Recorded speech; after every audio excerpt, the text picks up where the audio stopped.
Welcome back to the Raz Patel Show, the space where truth meets power and where women rewrite their stories with courage, clarity, and fire. Today's guest is someone who embodies all of that and more. A culture builder, a strategist, a bold, warm leader who lifts women as she climbs.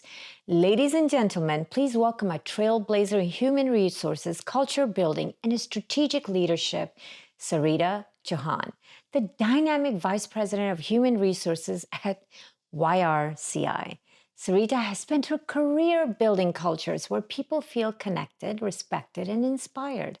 She has designed recognition systems, launched DEIB initiatives, shaped town hall messaging, championed employee voices, and strengthened organizations from the inside out, all through data-driven insight and a deeply human touch. She leads high-performing HR teams not just a function owner, but as a true strategic partner to the C-suite, bold, warm, and inclusive in every step she takes. And beyond her title, her mission is simple: to ensure every team member feels seen, heard, valued, and empowered to rise. But behind all the boardroom brilliance is a story most people never see, a story of survival, red flags, courage, and a comeback that shaped the woman she is today. Today, she's not just here to teach. She's here to transform. And trust me, this is an episode every woman needs to hear. Let's welcome Sarita Chauhan to the Raz Patel Show. Sarita, thank you, beautiful, for coming in today. Well, thank you for having me. Sarita, you touched me with your story. And it's an honor to have you and trusting us to believe in your story and helping the audience today in terms of what it can do when you trust someone blindly. Absolutely. Given your background, you are a highly educated woman and you have a family support. So take us back to the journey where it all began from Shadi.com. Yes, yes. The famous Shadi.com. So it all started in 2008. Mm-hmm. I responded to, I connected with somebody and who was checking all the boxes. We started meeting in person and talking about that. So there were, when you meet somebody, you are so in awe of them and you want to show the best side of yourself, and the other person shows the best side of themselves too. But sometimes the side they're showing you at that time is not really their true side, right? Whereas I was being my authentic self, but little did I know that I was in for a big surprise. So take us to when you met this individual. What attracted him? Because there has to be a reason why you trusted him. That trust was built somehow, right? So what was it? So the trust that he built so quickly, it was, showering you with, oh my gosh, you're the woman of my dreams. And we went out for a couple of dates. And within those first couple of dates, he was like, oh, I want to spend the rest of my life together.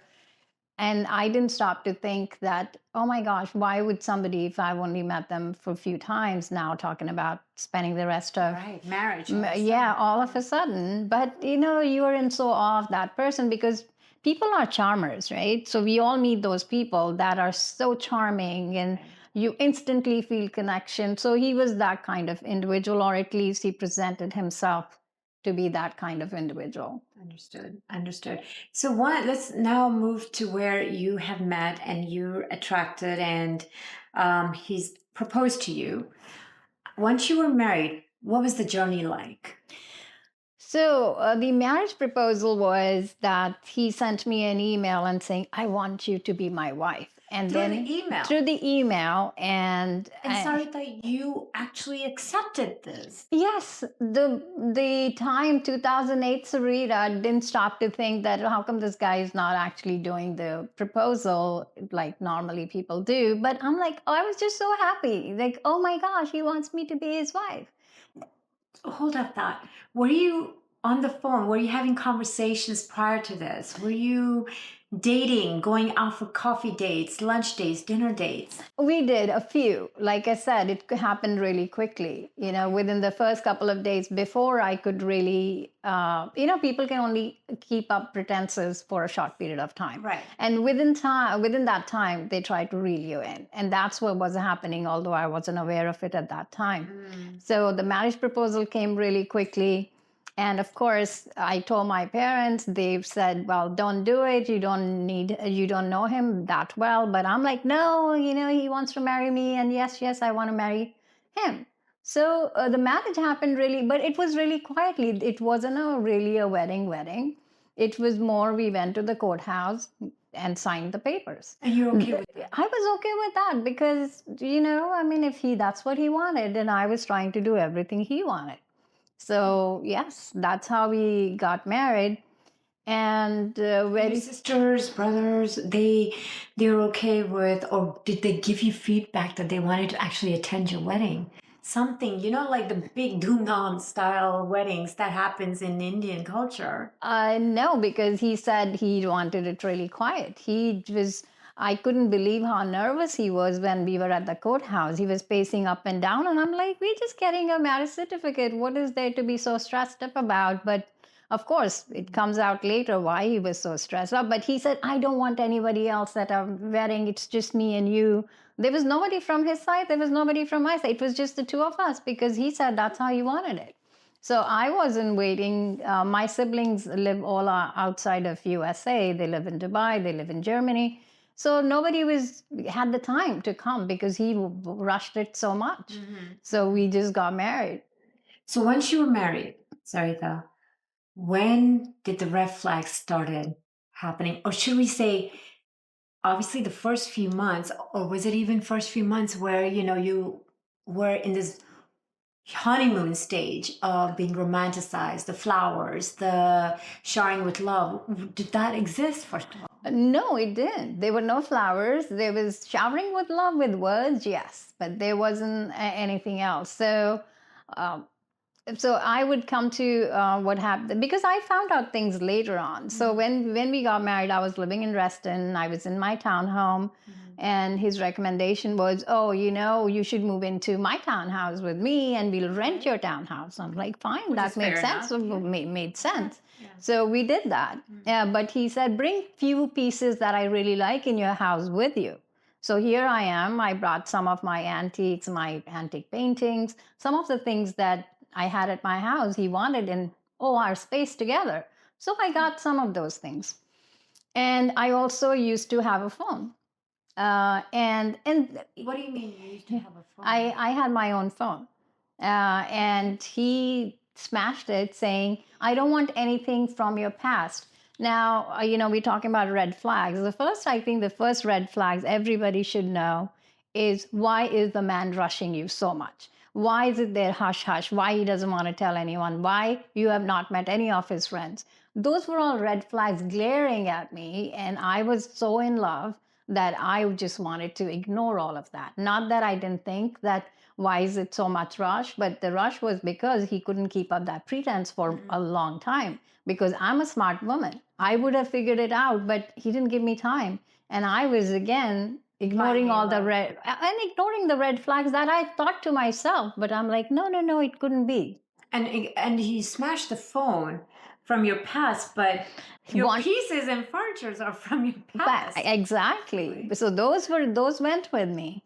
And we rented my townhome. And one of the things he told me, oh, don't worry about finances at all. I'm going to take care of everything. And I'm like, oh my gosh, he's going to take care of everything, right? That's every woman's dream. Okay, my husband's taking care of all the finances. I don't need to worry about anything. Right. In that thought, he said, we need to do a joint bank account. I'm going to add you to my bank account. I'm like, oh, yeah, makes sense.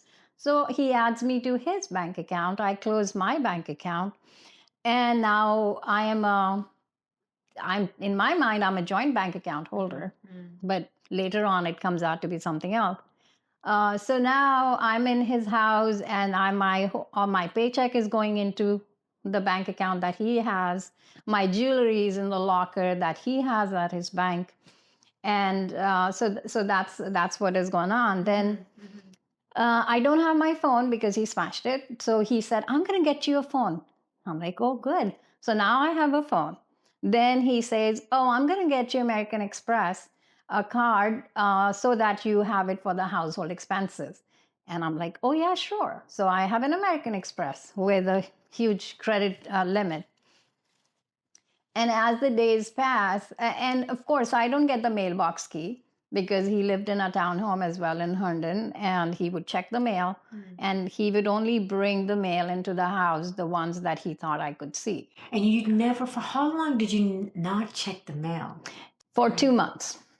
For 2 months, you never took the key. I never took the key. I never, because what were you doing? Just working? I was working and I was doing the housework. I used to have a cleaning service at my. I always had a cleaning service because you live in townhomes. There are too many stairs to clean, and he was also in a townhouse. He said he didn't want other people in his house, so it was my job to clean the townhouse, to cook, to wash. He told you these things? Yes. That he gave you a list of chores that you need to do for your house? Yes. He said he didn't believe in having outside people come into the house. And you're okay with it? I was okay with it even then. I'm like, fine, I'll cook, and I'm being the housewife, and I was cleaning. It took me 2 days, Saturday, Sunday, to clean while he went out on Saturdays, and I didn't question that. So let me get this straight. You work. Yes. You have your own mortgage that you have the tenant with. You had your own phone, which is not your phone anymore. So no bank account. No bank account because it's joint. Well, technically it's still yours because right now, as we speak, it's joint accounts, yes. You think. Then you have, so you have the money coming in because you're working. Yes. You have your own place, which is rented out. You have... But now, even though as a working lady and financially savvy, educated, you are working like a maid, a cleaning lady. I look Nothing like a maid against too. being a maid and cleaning lady, but that's your role is not just that as a house. And you're not even a housewife. Yeah, you because I was working full time. Yeah. So I'm a little baffled, as you can understand. Yeah. So I don't understand. What was he doing in all this? How was he contributing? He was a consultant. And I didn't question how come I never see him work on anything. Even as a consultant, you got to do something. I never saw a paycheck coming in, which I just assumed that he was getting a direct deposit in his bank account, which I, of course, didn't check because, he was in charge of finances. So, which you allowed him to. I allowed him to because, and one of the things, and this is again one of the red flags, and I keep telling, when somebody tells you, I am going to time you leaving your office, coming to the townhouse, because told you this. Yes, because he loves me so much. He cannot spend another minute more than necessary without me. And that's such a line Back then, was there a tracker on the phone? I was just wondering. It was 2008, right? It was 2008. It was, the smartphones hadn't come out yet. We were still using the flip phones and Blackberries. And so he would time me because I had to call him when I left work. And he would time me how it would take me 18 minutes to come back home, regular traffic. And if it was 25 minutes, then he would ask me, what happened? What did you get some gas or what did you do? I'm like, there was traffic. So, but I thought that was love. That somebody loves me so much, they can't be apart from me for more than necessary. Or obsession. Yeah. And I was flattered. But little did I know, he was actually tracking to make sure that I was coming home. I wasn't going anywhere. And I used to wonder why my phone doesn't ring so much, because as soon as I got home, he would turn the ringer off. When would he turn it off? Sometimes if I went to the bathroom or if I was away, he would just turn, because my phone never rang. When did you realize that you were not getting calls in? Oh, much, much later when things started to unravel. That's when I started to think. You never saw a missed call? I'm just trying to understand during the 2008 period how the phone used to work. No, I didn't see the missed calls because I have a feeling that they were getting deleted or something was happening, because I didn't. And so one day I get a call from my tenant. And so this was the start of the revelation. Yes, please. So, yeah. So I got a call from my tenant, and they said, there's a FedEx for you at my townhouse. Okay. And I'm like, and that was the day I did not call him, and I went directly to get the FedEx. And I opened it in the car because I didn't want to bring it home. And it was a letter from my mortgage company saying that they were about to foreclose on my townhouse because the mortgage wasn't being paid. And they have tried contacting me. Of course, they were contacting me, and he was just not giving me the mail because he was collecting the rent but not paying the mortgage on the house.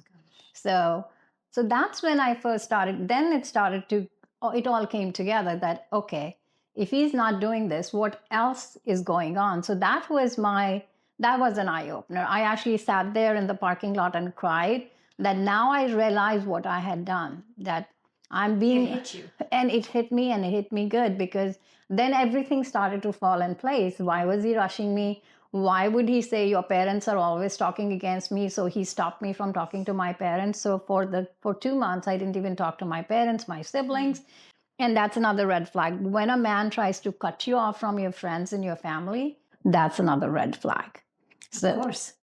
Right. So when you sat there in the car and you're having this revelation that you are pretty much in a marriage that is not real, right? Correct. What feelings did you go through? Anger, betrayal, sadness? What were your feelings like at that moment? Because you must, other than shock, of course, what did you feel?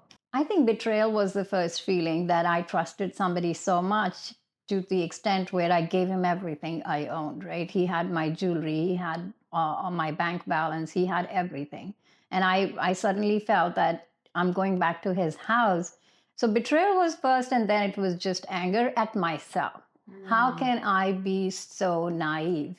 Why did I not listen to everybody else when my parents told me, don't do this? My siblings said, don't do this. My friends said, don't do this. And I didn't. I just went ahead and thought I was doing the right thing, but I wasn't.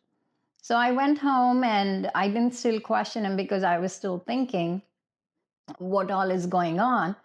And then I saw a text message. He was taking a shower, and I saw a text message on his phone that, and I don't know if I'm allowed to say that, but it just said, if you're using lube, take a shower before you come into the hot tub. Okay. And I'm like, where is he going where he has to use the lube? And what activity is he involved in? Yeah. So then I questioned him on it, and he said, oh, that's from my past. But the moment I started questioning him, that, hey, what is this message, and where are you going on Saturdays? You don't take me with you. I'm here doing the housework, and you're out on Saturdays.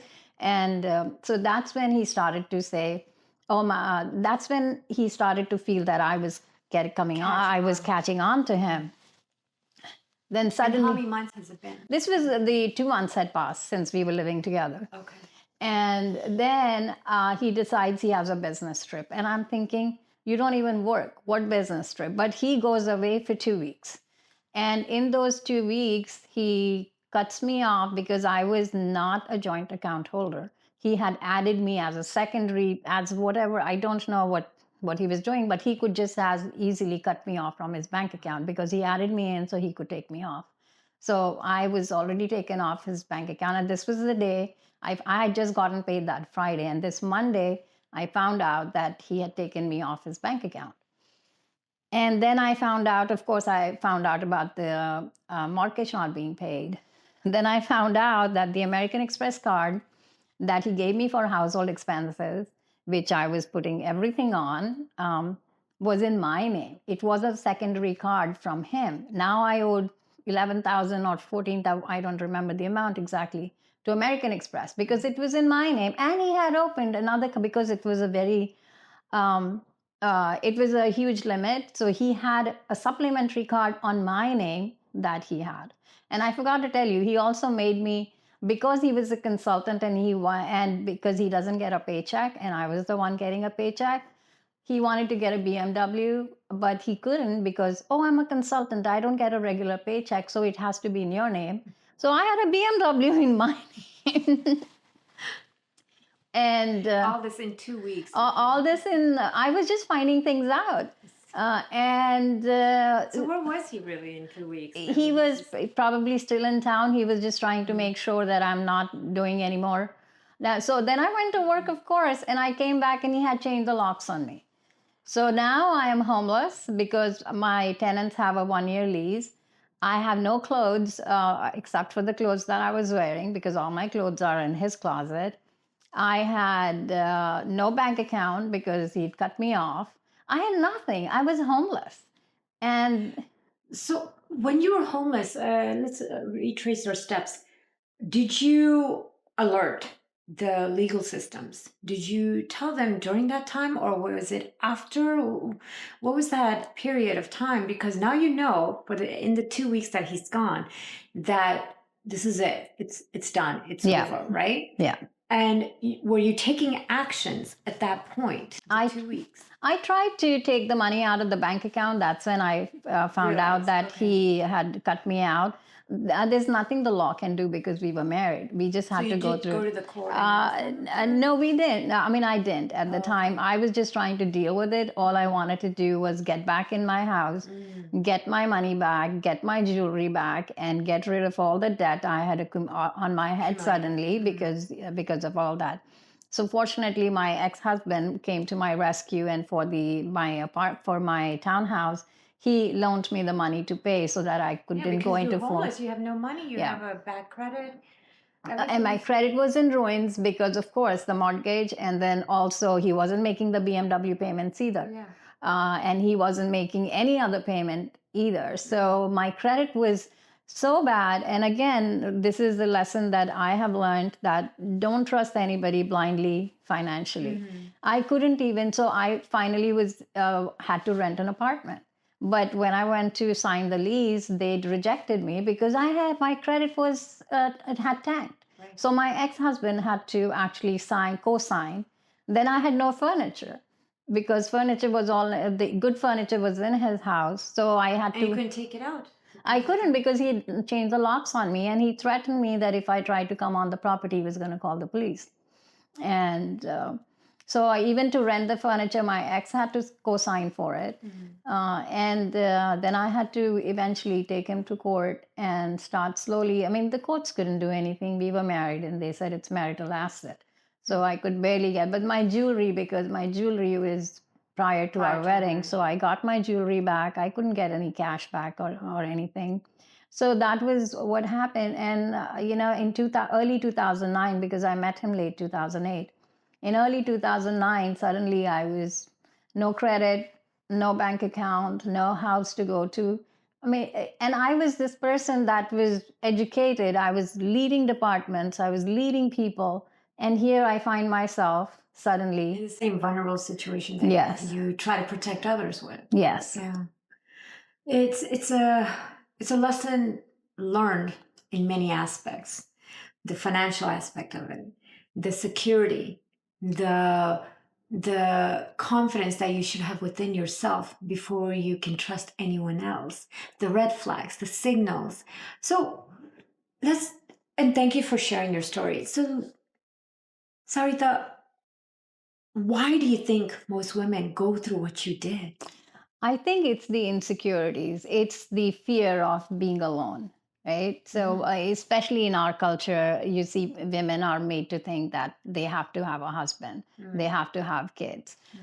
So that's a normal lifestyle. So I think my thought process at the time, and many women and sometimes I still meet people that want to do this, and they are on these dating sites where they're meeting strangers, and I keep telling them the horror stories that I've heard myself, and with this story that no, you're okay if you're alone. There's nothing wrong with being alone. My desperation was I didn't want to be alone because my ex had gotten married, and now I had to get married too, right? Why would I not? Why would I be single? Right. So I was in that time, in that frame of mind. My siblings are all married. So it was just that. It was a social pressure of being with somebody. And one part is that I wasn't the only girl he did this to. Before me, he had done it to 4 other girls. And he continued doing it even after me. So he's a fraudster. He's a fraudster. He does this. He marries these, and he marries. That's the important part here. Because it becomes legal. Because it becomes legal, and it becomes marital asset. So the courts can't do anything much. So he makes sure he marries. Once he gets all their money, then he just divorces them. And there are some, because he started giving my phone number to his creditors, and also some of the previous girls' creditors were calling me, and they would ask for this girl by name because she was the immediately one before me. And I would say, who are you calling about? And they would tell me that name. So he ruined her too. And so he's a serial guy who does this to women, and he has done on it. the vulnerable. And he's done it again after me, because his first wife, who was the original wife, who he was really married to in front of people, he has a son with her. She and I became friends because his son used to come over on the weekends. So she and I became kind of friends where, we were talking all the time. And then she told me about this girl before me, and the girl before that, and the girl before that. So I was the fourth one. So it's a pattern. It's a pattern. And the pattern is that he goes through Shadi.com because he knows the women are looking for marriage. To get married, yes. And he goes for the successful women, yes, the educated women, because then he can take their assets. Yes. Right? Yes, exactly. And his mother is all part of it, because she encouraged that kind of behavior. Because one time when I went to get my stuff back, because I had to take a marshal with me to get my stuff back, I got a court order to get my stuff back. And his mother was there, and his mother was constantly, she was like, oh, my son you married my son for money. And I'm like, he took all my money. Where is the money you're talking about that I married your son for money? So I think they just live in their own little world. Between the two. Yes, yeah, exactly. Oh, wow. So it was just a very sad story. And I just tell women that don't be so desperate to be with somebody that you're not fully aligned, fully aware of. Right? And don't ignore the red flags. Don't ignore your gut feelings. And it was, when men tell you, put your name on your hand for me because that way you belong to me, don't listen to all that nonsense, because I did it. I did it, this one. Being a leader, HR leader, and having such a solid background, and you coming from a background where your family is quite, together, it's a nuclear family, and still go through that. I still go through that. And that's why I tell all my friends out there, if something is too good to be true, it is too good to be true. If it walks like a duck, talks like a duck, it's a duck. So be aware. So what are some of the lessons you can